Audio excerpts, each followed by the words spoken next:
Hello everyone and welcome. My name is Julie Mann and I help men and women live happy, healthy, sustainable lives. And today I'm talking to Huda Baak. Hi Huda. Hi, it's so nice to be with you. It's great to see you. So for those of you that don't know Huda yet, she works as a professional speaker, an image and brand strategist, easy for you to say, and also she's an author. So welcome, welcome. And I'd just like to start really with the fact that I know you happen to be an award-winning image consultant. hmm We've talked previously a little bit about that. I'm really curious to know, were you interested in fashion and that kind of thing when you were a child? I was not. I grew up in the Middle East. So every year or two of my life, we were in a different country.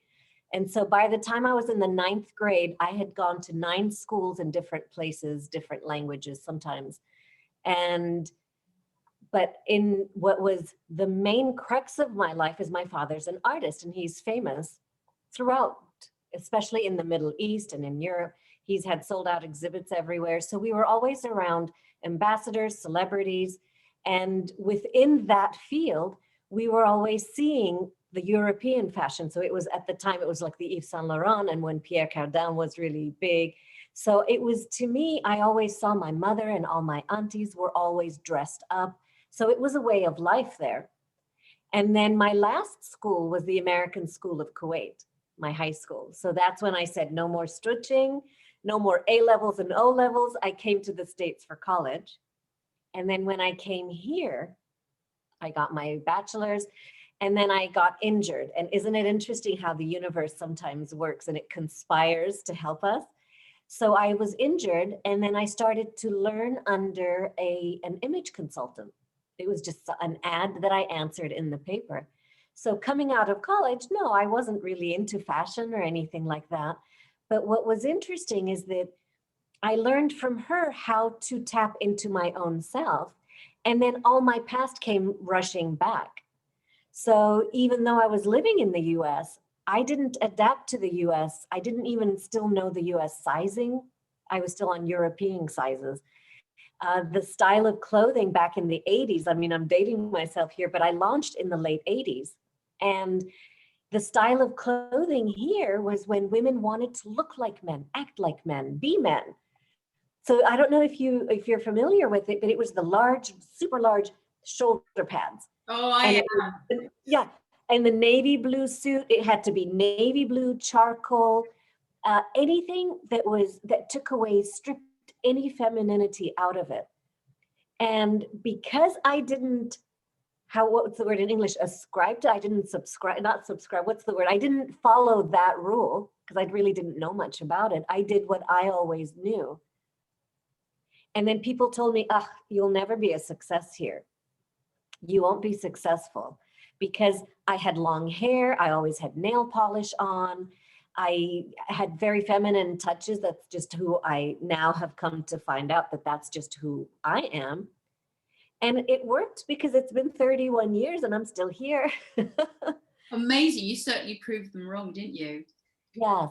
So how But about the it, other things that you do? How did that come about? How did you go from working in that industry to doing some of the other things that you now do? it's very interesting because it really, I have to say it was very organic. It's an interesting question. Nobody's really even asked me that. But the interesting part that I would say is because I think all that I had learned growing up, but not formally learned, was still in the back of my mind. So as I started to branch off, so I interned with this image consultant she was a New Yorker, and I interned with her and then started my own. What was the most, I'd say, having learned the structure of it, like, okay, so you're working, in my first 20 years, I worked with men and women. I've only really consolidated and specializing with women now.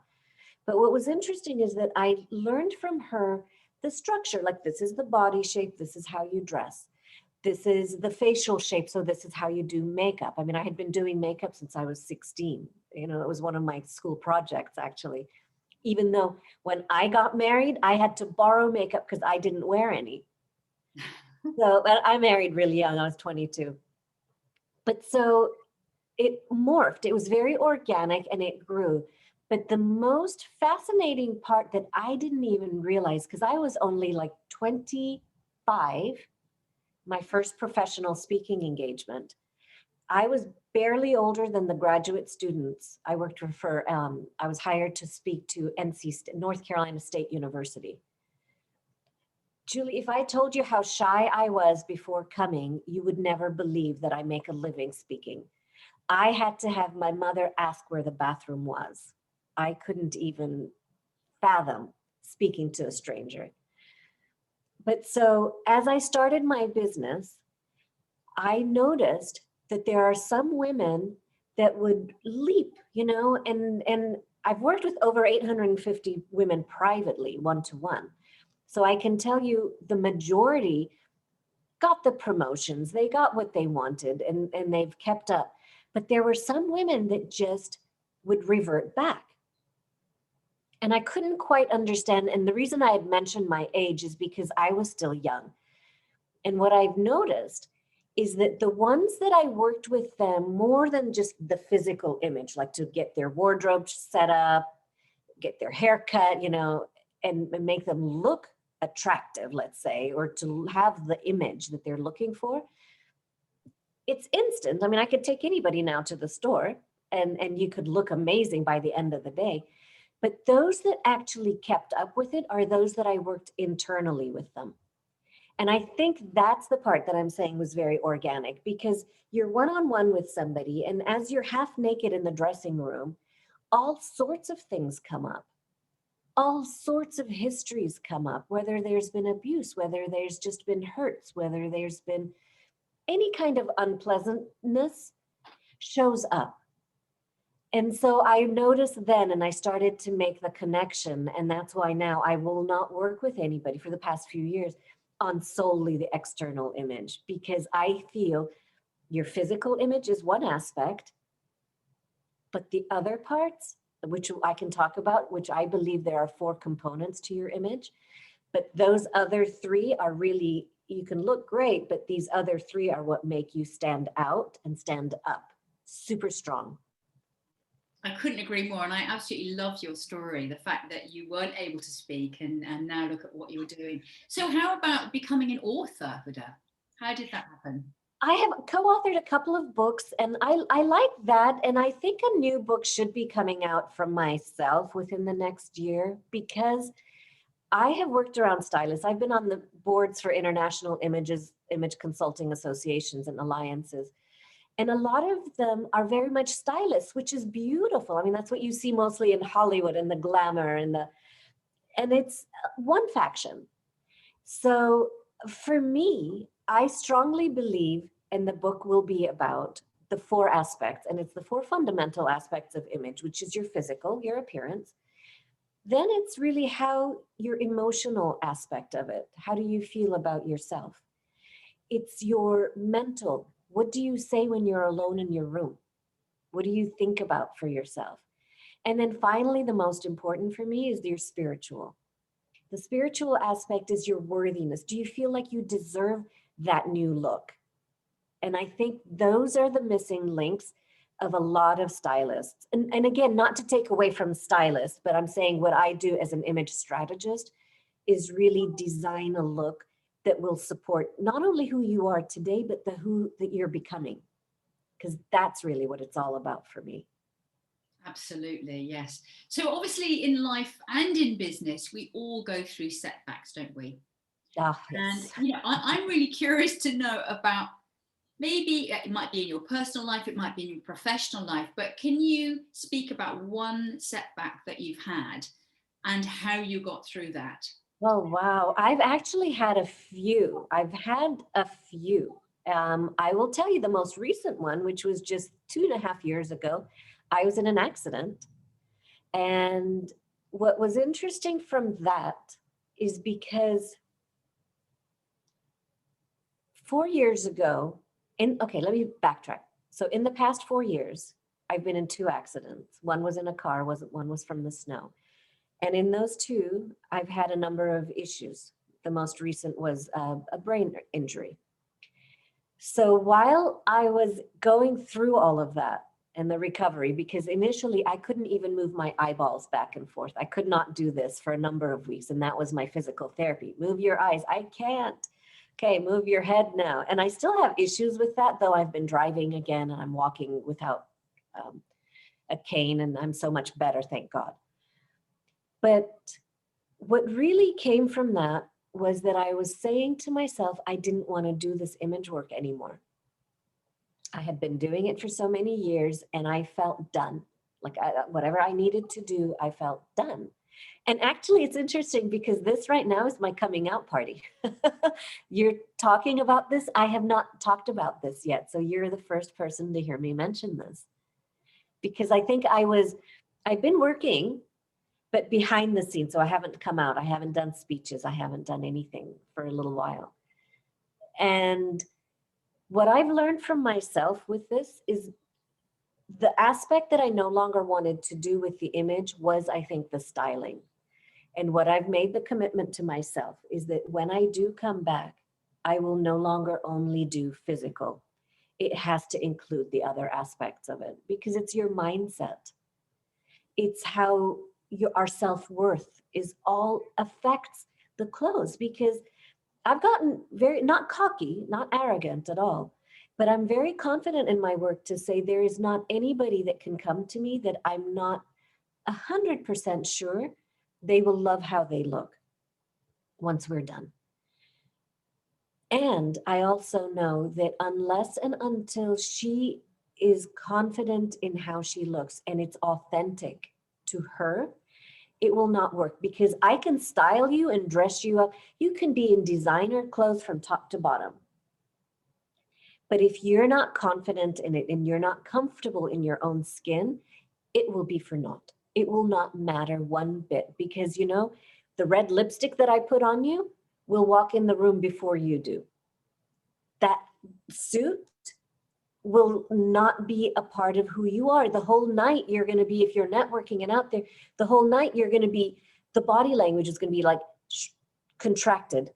You're just wondering, it's like, oh, I'm so uncomfortable. Actually, this happened a long time ago, but if you ever notice the red carpet, the women on the red carpet, let's say from any Hollywood, let's just use them because everybody's familiar with that. You look around and you'll notice those who truly flaunt it are so confident. And now they've all been taught, and anybody can learn how the arm needs to go out in a certain way with the fingers pointing a certain way where the thumb is. Anything to make you look leaner, where the weight is as you stand. I mean, you look, it's all studied. Like the weight goes on the rear leg, not the front leg. I mean, all of that. So in spite of being taught how to stand and your posture, you'll notice that some, from their lips, from somehow they're still fisting in their hands. There are some telltale signs that show they're not as confident in that look. Some of it might be the décolletage is like way down, you know, the opening, the V-neck is showing too much and they're not comfortable, but their stylists have told them. So that's in Hollywood. But for the average woman, it's the same thing. Unless you embody it, it will walk in the room and have more, Julie, what's the word I'm thinking of? It will have impact. It will have impact. I mean, you will have impact because you'll certainly draw the eyes. Everybody in the room's like, ooh, that's beautiful. But is it who you are? Yeah. Is it your essence? Are you embodying the ensemble, or is it a suit, a dress that you are wearing, you know? And it needs to be out, doesn't it? It seeps out. People see it. Seeps out. That's the word I'm wanting. Yes. We imagine that you know, people don't see that stuff, but we pick up so much in terms of body language, certainly more than we do actually in language itself. So actually, it's a huge part of it. I want to go back to what you were talking about when you said you've had a couple of accidents. Yes. And that is quite remarkable. Yes. That you know, you're here today and you can do the things you can do, given what you were talking about, not even being able to move your eyes really very much. Yeah. So you know, you mentioned mindset, and I think I absolutely agree. I think mindset is everything. So I'm curious, was it your mindset that got you through and has had you, you know, be here today in the way that you're showing up? You're amazing, because that actually will be, I started writing the intro to the book I'm wanting to write next. And that's a big part of it, because it wasn't the physical. It really wasn't. It took a long time, and yet it took a short time. So when you're in it, when you're having to be locked up in a room in the dark without even music, because I couldn't even handle music in the beginning, or of course, no TV or anything like that. So when you're physically in a dark room for several months and getting out a little bit and coming, and even at the end walking, like just to take a walk or sit in a car, things were moving fast and I couldn't handle that. So the only thing that really helped, yes, I did physical therapy. I was seeing a neurologist, but the only thing that helped was going to a higher power and the mindset, because at the time my daughter was only 12. And so now, because this is the first time I'm talking about this, we had a cruise planned. So I'll just tell you one aspect that will show the story. We had a cruise planned, and the neurologist sat there and said, no, you're going to have to cancel. And this was like 3-4 months after the accident. So it wasn't like immediate. I was out by then. I was out of the darkness. And she's like, you have to cancel. And I remember thinking, because I looked at the face of my daughter when I got home and said that to her. And in the next breath, I said, but you know what? I'm going to be there and I'm going to show them. So I think my mantra became not, I'm going to show them in a negative way, but I'm going to show them. And I think it was my daughter that brought me through, because I truly believe when you have something bigger than you, I may not have been strong enough to do it for me, but I was strong enough to do it for her. And so I went against several of the doctors that were saying, you can't do this. And I'm like, watch me. That truly became my mantra, watch me. And it's resilience, it's tapping into a higher power, and it's the mindset of, I can do it. I've seen other people do it. Why not me? I love that. I absolutely love that, Huda. Why not me? And I think you're absolutely right. We need something that's bigger than who we are in this present moment, don't we? You know, we need a why. We need, you know, why are we doing something? What is our purpose? You know, what is, yeah, exactly, to get us into action. I think that's absolutely brilliant. So whether we like it or not, the fact is we get judged all the time, don't we? 40, the way we look, the way we speak, you know, the way we dress, you know. What words of wisdom do you have around that? I love that question. You know, the truth is that most people, and I'll say this from experience, from, you know, the thousands I've spoken before, because I always show of hands, and there's like, oh, I don't judge. And not because we feel that we're pious or that we're holier than thou, not at all. But we think, many of us, we don't judge and we're better than that. We've evolved, we're more enlightened. And here's the distinction that I want to say. I'm not saying that you judge saying, I like or don't like. We're not saying we judge based on this person is not good. You know, so we're not putting a label as necessarily, but we do judge. And if you think you don't, just remember the last time you walked into a doctor's office and you see people sitting here and sitting there. Who do you choose to sit next to? And if you tell me you're not judging, you are. That's judgment right there. And just as we do it to others, deciding who we want to sit next to, or when you're on a plane and you're seeing people boarding, or, ooh, I want to sit next to her. Or are you putting all your extra jacket and your purse next to you, hoping that they don't come and take that seat? So it takes, I mean, studies tell you 7 seconds, 15 seconds, 30 seconds. It does not take 30 seconds or 20 seconds to form an opinion, because this is how fast it is. If I'm walking and I just look at you like this, how long was that? It's enough for me to form. It is a nanosecond. It's truly the way I see it. It's the blink of an eye. Now, maybe it takes our brain 7, 10, 15 seconds, whatever the study is, to process. But everything from your background, your education level, your chances for success, all of that is deciphered and judged within seconds. And so here's my take on it. If it only takes a few seconds for someone to form an opinion of us, which is what we call the first impression, yes, you can always have a second first impression, but it's never going to be as strong as the first. So always think in terms of what is it that you're putting out there when you leave your home, whether it's virtual, like today we're virtual because this is on an interview, or you're going to the dentist, or you're going to the grocery store because you don't know where you're going to meet your clients. And are you going to be in a position to say, oh gosh, I hope they don't see me. I hope nobody sees me. Or are you going to be like, Joanne, hi, and fully meeting and leaning in to talking to her. Yes. And I'm not saying in just one line, I'm not saying you always have to be in a suit and heels and top to bottom decked out. No. But are you showing up in the best way that serves you? Yeah, absolutely.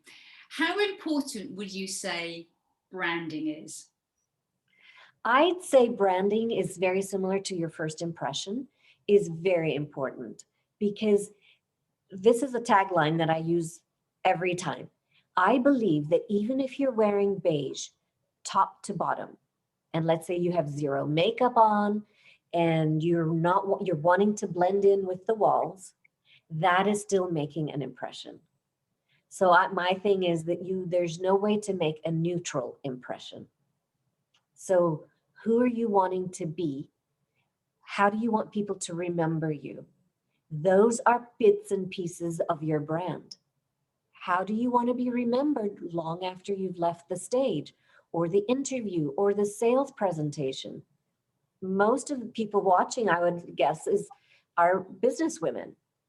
Or even if you're a corporate woman, you want to be remembered in a certain way, and that is your brand. And even if you are working in corporate, because a lot of the work, the presentations I've done have been corporate, is even within, let's say you worked at a bank or any financial institution or any, whatever it is, they have their corporate image and brand, but who are you within that?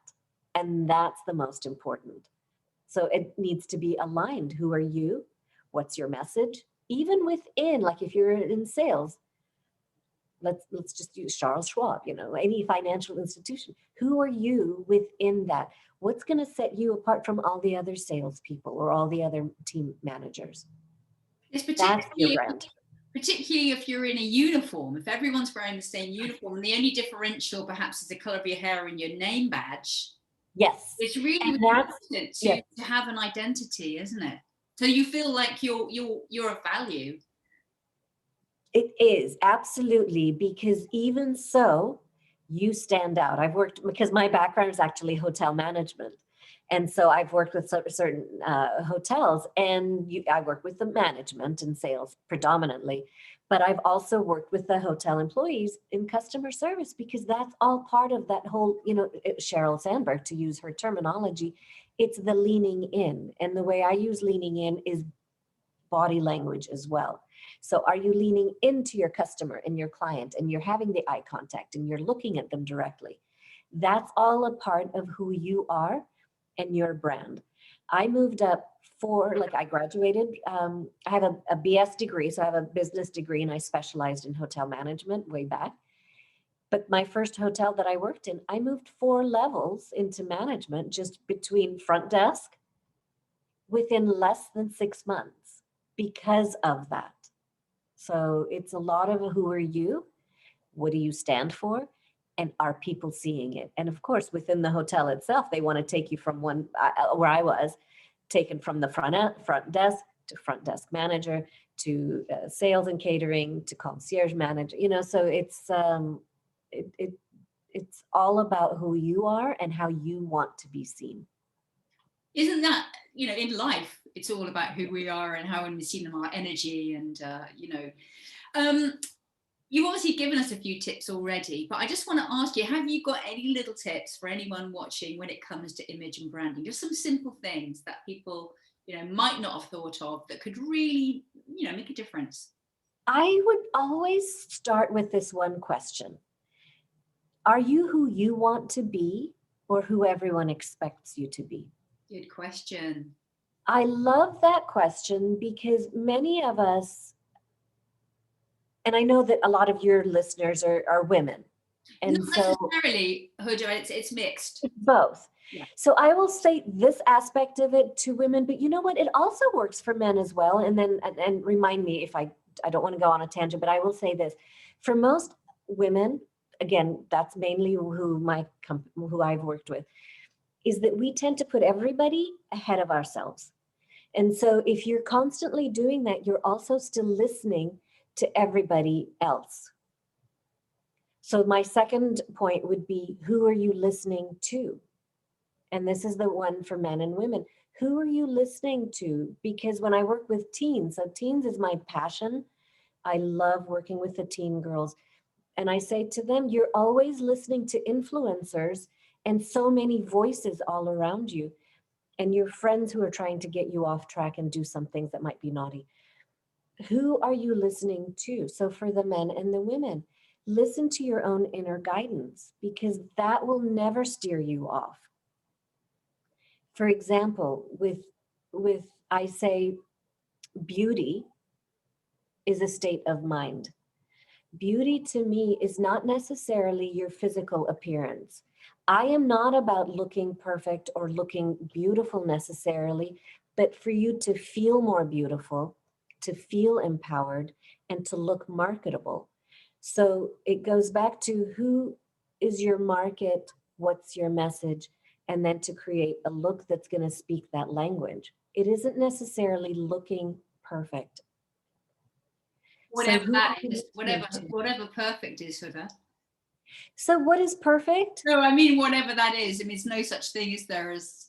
No, it's just what we have been trained, what we've become trained in seeing. It needs to be the North European, tall, slender, no hips. If that's what perfect is, it's like not having spots or having acne. It's not having lumps or having a little extra, and whereas like what is the, like 90% of women over 30 have cellulite, but that is not what we see. But that's a whole nother tangent. And so those would be two. And then the third one,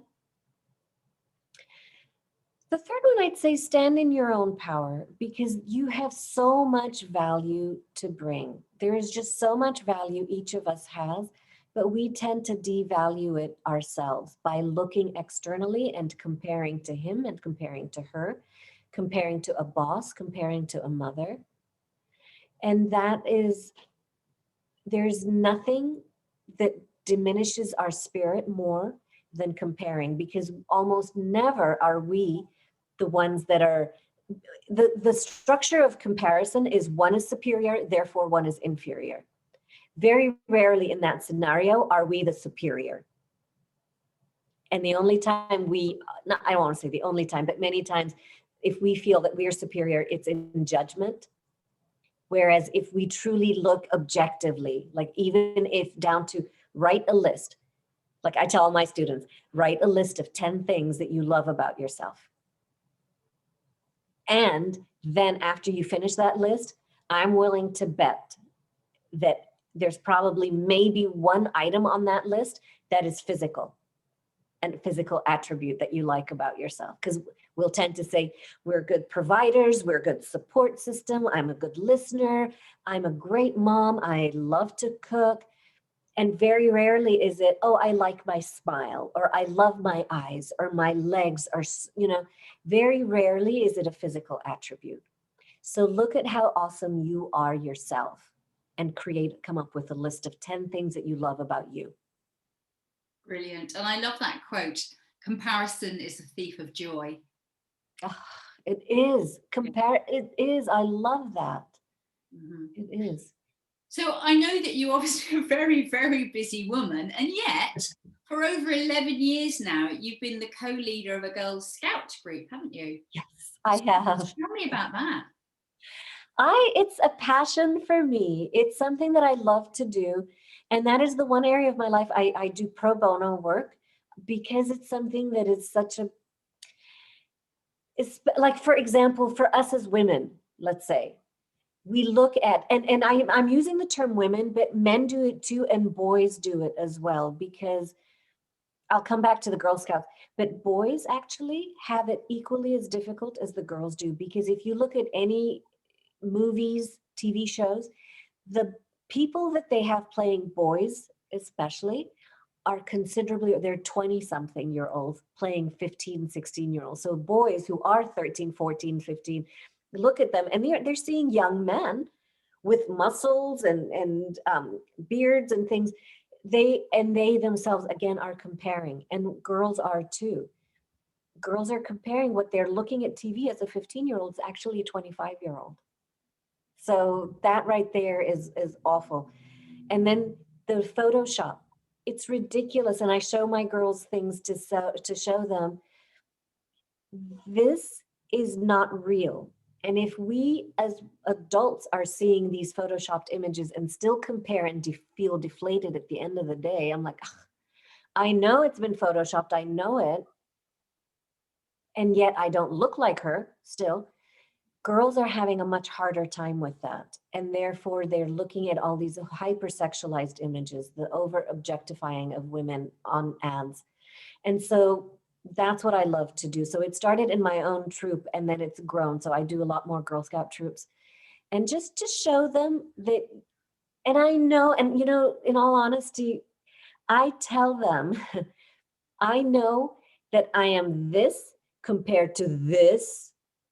You know, so my message is going to be very small and compared to what you're seeing every day on social media, every time you turn on the TV and every magazine. I said, but my goal is that if the next time you're watching something or a girl asks you to come and, oh, come on, just come with me, even if you're not comfortable, even if, see, this is so close to me, even if for like 1 second you think of me and you hear my voice, then my job is done. Wonderful. You know, Success. What would you say, Huda, are the keys to success? I'll tell you, because I had perfected image and I had, not because I looked perfect, but I had perfected the facade. And I truly believe when I work, and even when I'm doing free talks for Girl Scouts, for example, see, now you got me, you can see where my Achilles heel is. um, that to me, when mothers of girls from a few years ago come to me and say, and this just happened recently, my daughter, her daughter is a third year in university, and she came to me and she says, there was something that you said in a talk years ago that has still impacted her. That is success. And I didn't make a dime on any of that. I worked for a school district. I didn't, not employed. I was the image consultant hired to do speeches on this. That to me is success. So it's whenever your heart is aligned with, and ideally to make money on it. But to me, true success is when you have a smile from ear to ear and you go to bed happy. There is no feeling better than that. None. I love that. Mm-hmm. Yes. You've obviously done lots of amazing things in your career, Huda. What are you most proud of? If you, I think seeing my daughter, and I'm speaking from somebody that didn't want children. I've always loved the global child. I've always wanted to work with the global child. I never wanted to be a mother. And my daughter surprised me. And she came when I was 40. She came late in life for me. She was born on our 18th anniversary and totally surprised me. And I struggled with motherhood. I didn't have the postpartum depression or any of that. But I loved my career. And so I felt like I wanted to be there with her more. than to do the career. So I worked part-time. But the true success has shown up when I've seen her coach her friends and I hear my words come through her. Now, to me, mind you, I still get the when I'm talking to her. And so I wonder if it's like, oh my God, how come it's so much easier to talk to everybody else's child than my own? But then I hear the words and I hear things like, for example, I'm very much into not new age, but metaphysical. So I believe in angels and crystal therapy and homeopathy and all of that. So that is just very much part of me. And so to hear her tell people these things like you need to ground. I see you need to ground. That's what it is. And I see the things that I've always said to her, but she rolls her eyes up when I say it to her, but apparently it's sticking. So that I love, that I'm so proud of that, because that's just really bringing in the new generation. Yeah. Fantastic. One final question. Yes. How would you like the world to remember you? Oh my gosh. I would love to be remembered as somebody who was loving, somebody who loved life, and somebody who loved life in spite of. I would say to remember me as somebody who's resilient and who was able to do this much in my life in spite of being reminded that I couldn't. So resilience, believe in yourself, and believe that a higher power can take you anywhere. What a way to finish. Thank you so much, Huda Baak. I really recommend that you go check Huda out. I'm going to put all your links, Huda, beneath this video. And thank you so, so much for talking to us today. Thank you. It's such a pleasure. And you have to say, you've asked questions nobody has asked me in 31 years. Yay! Thank you.